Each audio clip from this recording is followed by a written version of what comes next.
Now, pricing is absolutely critical to the success of your business, especially early on. Now, when we're first starting a business, our belief in ourselves and our confidence in ourselves may be a little bit lower.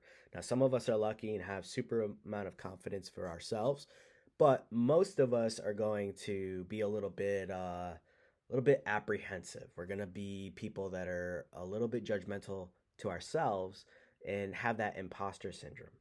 And so, if we don't do proper planning on the beginning end of things, we are not going to charge enough to cover our costs and to make sure that there's enough money to grow this business to the level that it needs to be.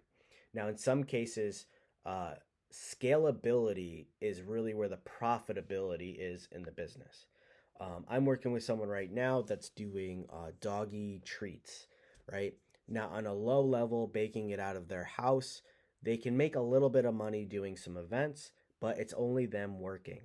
Now, what we needed to do was really kind of take a few minutes, an hour, and be able to decide, okay, what does this look like at a scale, right? In order to make $100,000 a year, $200,000 a year profit, what do I need to do? How many bars do I need to sell? And what does it take to invest into my business to be able to accomplish that?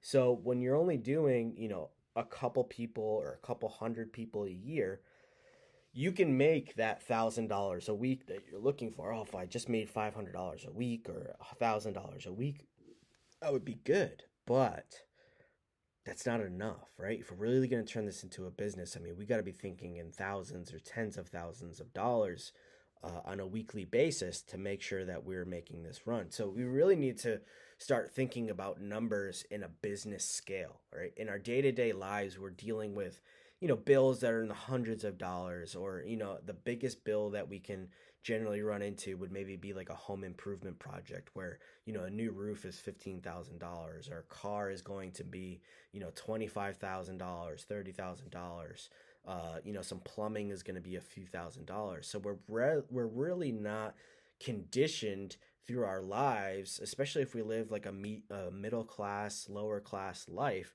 We're not dealing in the thousands of dollars, right? Where $50,000 sounds like so much money because it's what we make in a year, right? And when we get into business, I mean, you could be doing 50,000 a week or potentially 50,000 a day, or whatever it is. Like, you have to start thinking in bigger numbers and become comfortable with bigger numbers, because when you get a bill, a tax bill for $20,000 and you've never paid a $20,000 bill in your life, that's a scary moment, right? Signing a check for $20,000, when that you look and you scale that to like, oh, that's half of what I make in a year, you're going to be uncomfortable. And so getting comfortable, and this was a really big challenge for me, was getting comfortable with big numbers.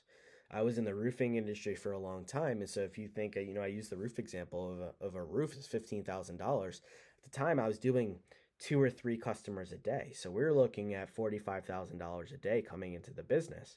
So the numbers get big really quickly. And so I had to get really comfortable with really big numbers really fast, to be able to even just kind of wrap my mind around what expenses are going to be and what I need to be able to bring in on a daily basis to make the business run. And our payroll being tens of thousands of dollars every week, and being concerned with it, was there enough money in the bank account, let alone the thought process between, how was I going to get marketing?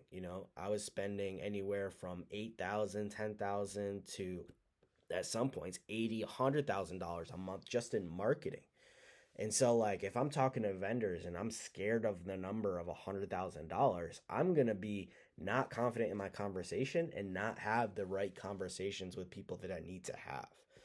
So we really need to start thinking about pricing and making sure that we are in the right realm of our pricing, whether it's looking at competitors or just understanding how much people are really willing to pay for a certain service or product.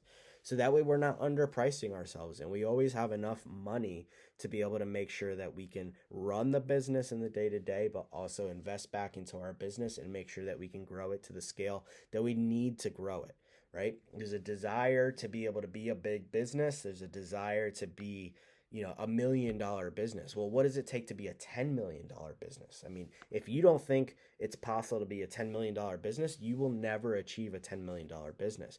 If you're thinking on a small scale of, just $1 million a year, and to some people, $1 million a year is a lot. Okay, so if you're looking at 250 a year, like, what do you need to do that? And then start thinking about, well, how do I get to 1 million? If I can do 250, I can do 1 million, and just being really comfortable, right? The other thing I've noticed, and I know this is a little bit longer of a video, is that when we're undercharging, people, customers especially, start to undervalue our time, undervalue our product, our service. And so a lot of the headaches come from the people that are going to get a cheaper product, right? When we buy something from the dollar store, we don't necessarily expect it to be the best thing. And we're generally going to have the most problems with those dollar products.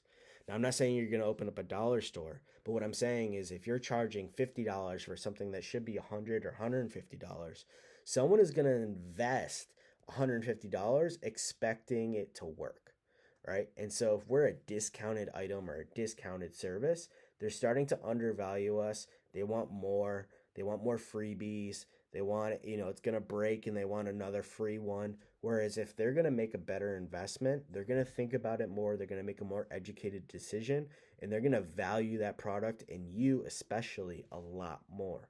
You see that in coaching. You see that where people are coaching for lower amount of money, and there's people that are charging $100,000 an hour to coach, right? So if I'm buying a $100,000 an hour thing, I'm going to value that person's time and show up for the meeting on time because I'm making a huge investment. If I'm purchasing a $10 an hour coach, I'm not going to show up on time. I'm not going to make the best decisions. I'm not going to care. So we need to think about it in respect of value of time, value of service, value of the product, and making sure that we're charging accordingly.